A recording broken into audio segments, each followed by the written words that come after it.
I never thought something like this could happen to me, but here I am, telling the world about the betrayal that still stings like it was yesterday. My name's Alex, I'm 26, and if you asked anyone in my life, I was always the one to go above and beyond for the people I cared about. I've always been the kind of person who thrives on helping others, especially my best friend, Ryan. We'd known each other since high school, bonded over our shared interests in tech, video games, and pretty much anything that involved deep diving into nerdy stuff.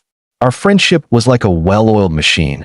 We got each other, always had each other's backs. I thought the world of him, and I never imagined he'd do something that would make me question everything. It all started a couple of years ago, when Ryan and I were working on this tech project together. We were both trying to create a new app, something simple, but with potential.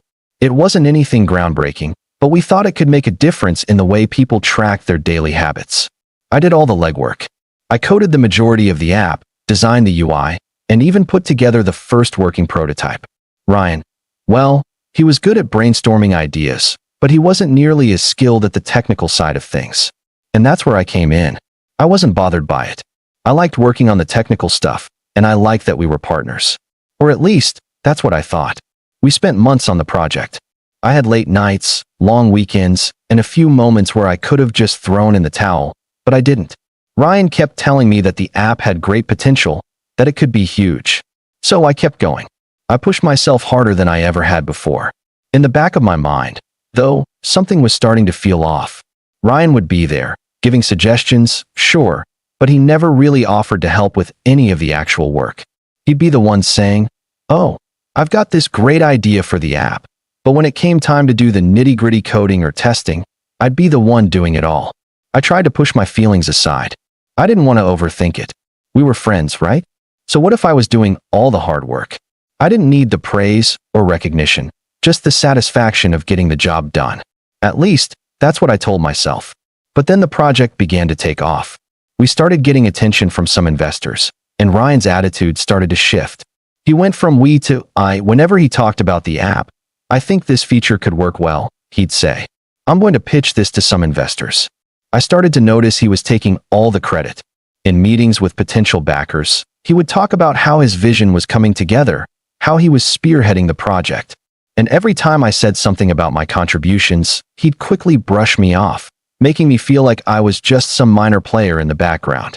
I tried to talk to him about it, but every time, he'd assure me it was just a phase. He'd tell me, "Don't worry, you're still a part of this. It's just that now we need to focus on getting more attention. This is the next step." But I knew the truth. I could feel it in the way he'd talk to people, in the way he handled everything like he was the one doing all the heavy lifting. I even caught him telling a few people that he was the mastermind behind the app. But I just kept quiet, biting my tongue, hoping it would pass. Maybe I was being paranoid. Maybe it wasn't as bad as I thought. The final straw came when we were in a meeting with a major investor.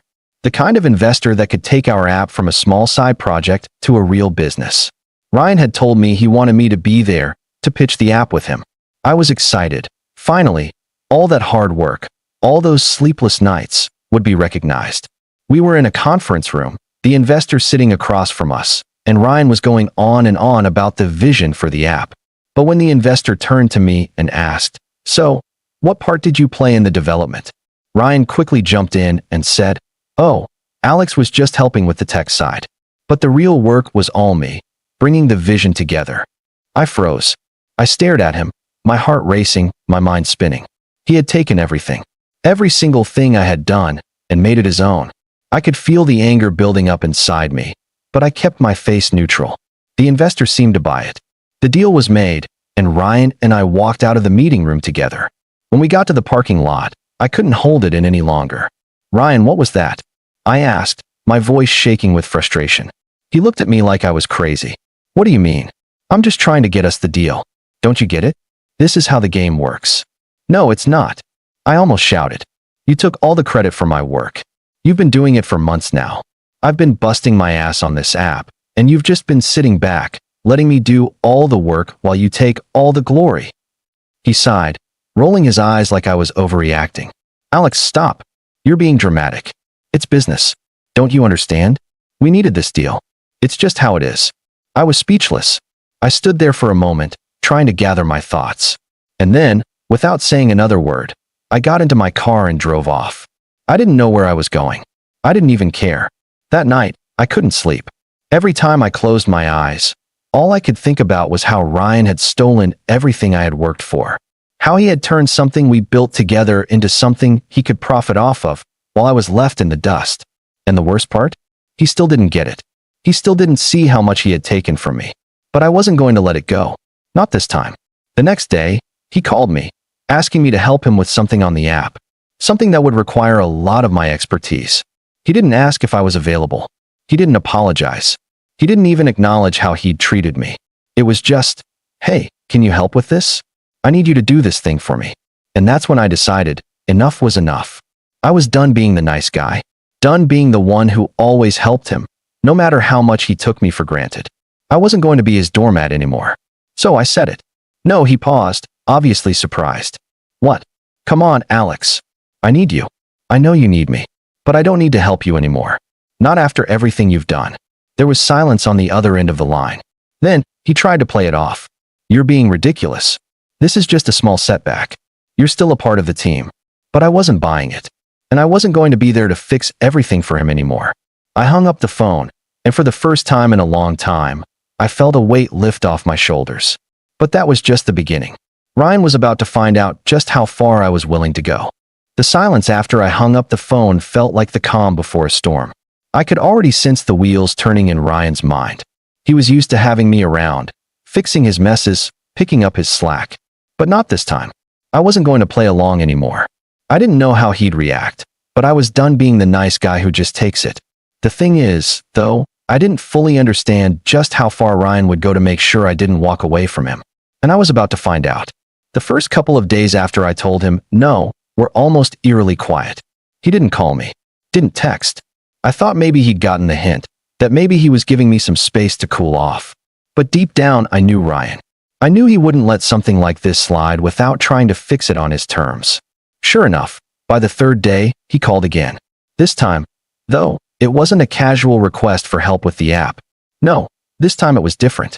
I let the phone ring for a few seconds before I picked it up. "Hello, Alex," he said, his voice a little too calm, almost eerie. "We need to talk." I could hear the arrogance in his tone, like he thought everything would just go back to normal. "What about?" I asked, trying to keep my cool. "About the project. And about you pulling away. You're being unreasonable, Alex. You know that, right?" The audacity. I could feel my blood starting to boil again. "Unreasonable? You're the one who took all the credit for my work, Ryan. You're the one who made it all about you." He sighed like I was making a bigger deal out of nothing. "Alex, stop. This isn't the time to throw a tantrum. The deal is in motion now, and if we want to make this work, we have to stick together. You know that. So, stop being so stubborn and come back to the project." I wanted to laugh. I really did. The nerve of him to act like nothing had happened. "I'm not coming back, Ryan. Not like this." "Look," he said, suddenly sounding more desperate. "I get it. I do. But we're partners in this, and I need you. I don't know what's gotten into you, but we can still make this work. You know I've got your back." I didn't respond immediately. I was trying to stay calm, but it was hard. Every word he said felt like a slap in the face, like he thought I could just forget everything. "No, Ryan," I said, finally my voice firm. "You don't have my back. You never did. You only care about getting ahead." There was a long pause, and I could almost hear the wheels in his head turning, trying to find a way to twist my words. "Fine. You want to walk away? Then walk away. But don't expect me to clean up your mess when it all falls apart." That was the breaking point. The way he said it so coldly, so dismissively, made me realize just how far gone our friendship had become. I wasn't just his partner anymore. I was a tool, a stepping stone to get him where he wanted to go. And it was at that moment that I decided I wasn't going to let him get away with it. Not anymore. I didn't respond. I just hung up. I knew what I had to do next. Over the next few days, I started making plans. Ryan might have thought he could just push me around, but I wasn't going to let him. I wasn't going to sit back and let him walk all over me any longer. So, I started digging into the app's code, into all the stuff he didn't know about. The stuff he never bothered to learn because he was too busy making himself look good. I started pulling out the things that would make it all fall apart if he tried to move forward without me. Nothing malicious, just enough to make it clear that without me, his project would be nothing. I knew it was risky, but I didn't care. He'd taken everything from me, and now it was time to take back control. A week went by, and I could feel Ryan getting more anxious. Every time I saw him or talked to him, he seemed more desperate. He'd call, text, and email. Nothing was enough to get me to respond. But one afternoon, he showed up at my apartment unannounced. I wasn't expecting it, but I knew it was coming. I opened the door, and there he was, standing in the hallway with that look on his face. The same look he had when we were kids, trying to talk his way out of trouble. "Alex, come on. We need to talk." I didn't let him in. "What's there to talk about, Ryan? I know you're mad. I get it. But we're friends. This project is everything to both of us. You can't just walk away." I crossed my arms, trying to keep my voice steady. "You don't get it. This was never about the project, Ryan. It was about respect. You took everything I worked for, and you acted like I was just a tool for you to use. I'm not doing this anymore." He stepped forward, his face tightening in frustration. "You're throwing away everything we built. Everything we've worked for. Everything you built." I corrected him. "You didn't do this with me, Ryan. You did it without me." He stared at me, his expression darkening. "You'll regret this, you know. You're making a huge mistake." I stood my ground, not backing down. "Maybe, but it's not your mistake to make anymore." The silence between us hung heavy, and for a brief moment, I saw the desperation in his eyes, the same desperation I'd been feeling all along. But now it was his turn to feel it. And just when I thought it was over, Ryan did something that made my blood run cold. He pulled out his phone and showed me a message, one that had been sent to our investor. A message that made my stomach drop. Ryan had convinced the investor to cut me out completely, offering me a pittance to walk away and giving him full control of the project. "You're not going to get away with this," I said, my voice trembling with anger. I wasn't just hurt. I was furious. This wasn't just about business anymore. This was personal. He'd crossed a line. But Ryan just smiled. "It's already done, Alex. There's nothing you can do now." I could feel my heart pounding in my chest, but deep down, I knew he was wrong. I wasn't done. Not by a long shot. I was about to show him just how wrong he was. Ryan's smug grin was enough to make me angry. He thought he had me cornered, like he'd won the game, and I was just some pawn he could discard. But in that moment, something clicked inside me. It wasn't just about revenge anymore.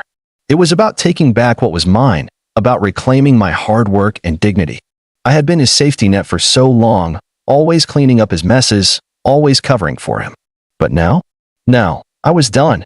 I took a deep breath, trying to calm my nerves. "You think you've won?" I asked, my voice colder than I felt. Ryan's grin widened. "I don't just think it, I know it. You're out, Alex. This is over." I didn't say anything. I didn't have to. Instead, I reached over, grabbed my phone, and pulled up the email chain between me and the investor. It was a lengthy conversation, long enough to show that Ryan had been manipulating things from the start, feeding the investor lies about my involvement in the project, exaggerating my contributions to make it look like I was a liability. It wasn't just about me being cut out. It was about him painting me as someone who wasn't worth investing in. I knew what I had to do. I turned the phone screen toward him, showing him the message thread. "You want to talk about being cut out?" I said, the anger rising in my chest again. "You've been feeding the investor lies about me, Ryan, and that's something I'm not going to let slide." He looked at the screen, his face draining of color as he scanned the messages. There was no hiding it.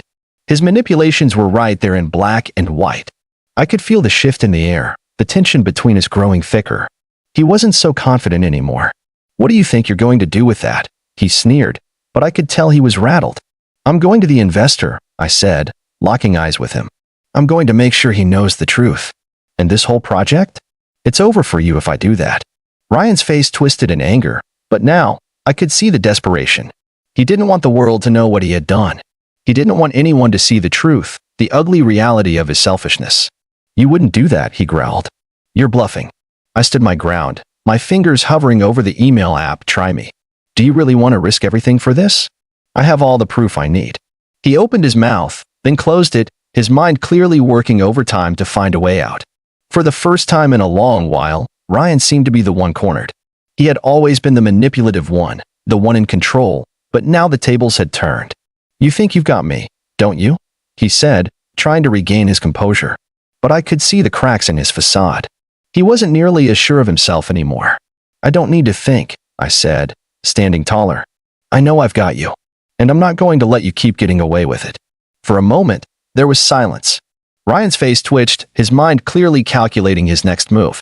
He could see that this was his last chance to fix things, but there was no easy out anymore. The leverage was in my hands, and I wasn't going to just let him walk away from this, like he always had before. "Look, Alex," he said after a long pause, his voice lowering, almost pleading. "I made a mistake. Okay? I get it. But you've got to understand, I was just trying to make things happen. I thought I could make it all work without you, but I was wrong. I need you. We can fix this, right? I'll make it up to you. Just please don't go to the investor." I crossed my arms, a bitter taste in my mouth. "You think I'm going to just forgive you after everything? After all the lies, the manipulation, the stealing of my ideas?" He started, but I cut him off. "You used me, Ryan," I said, the words tumbling out faster now. "You used me for my skills, for my work, and when it was convenient for you, you threw me aside. And now you want me to just help you out of the mess you created? No, that's not how this works." He didn't respond immediately. His shoulders slumped, and for the first time, I saw a flicker of something in his eyes that wasn't entitlement. Regret, maybe, but it didn't matter. The damage was done. "Ryan, I'm not helping you. I'm done being your safety net. I'm done pretending like this is just a simple misunderstanding. This is about respect, and you lost that a long time ago." He opened his mouth to argue again, but I wasn't interested in listening to excuses. "You've got two choices," I said, the words hanging heavy in the air. "You can keep pretending you're in control, or you can admit that you messed up and face the consequences." His face twisted with frustration. "You don't understand, Alex. This isn't just about the project. It's about everything we've worked for. I've given so much. You've given nothing," I interrupted, my voice low and firm. "You've taken everything from me, and now you expect me to bail you out? No. This is on you." Ryan stood there for a moment, looking defeated. His eyes flickered down to the phone in my hand, and then back to me. I could feel the weight of his stare, like he was trying to figure out if he could somehow worm his way out of this. But there was no coming back from this. Not this time. He exhaled sharply and finally said the words I'd been waiting for. "Fine. Do it. Send the email. But know this. You're ruining everything. You're ruining everything we had." I shook my head. "You ruined that long before I walked away." And with that, I hit send. The email went off, the message already drafted, and the finality of it hit me like a punch to the gut. But it felt good too. It felt like I was finally taking back control. Ryan could say what he wanted, but I knew this was the only way to fix it. I wasn't going to let him get away with it anymore. The moment I hit send, I stood there in silence, waiting for his next move. Ryan had always been good at finding a way to manipulate things, but this time, he didn't have the upper hand. I was done being his backup. I was done being his fall guy. Ryan just stared at me for a long moment, and then he turned and walked out of the apartment, without another word. And just like that, everything changed. The conflict wasn't over yet, though.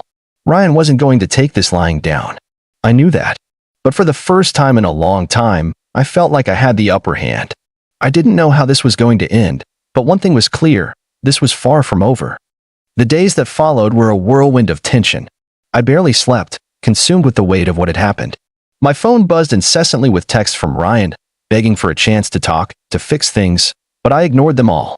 He had pushed me too far, and now there was no going back.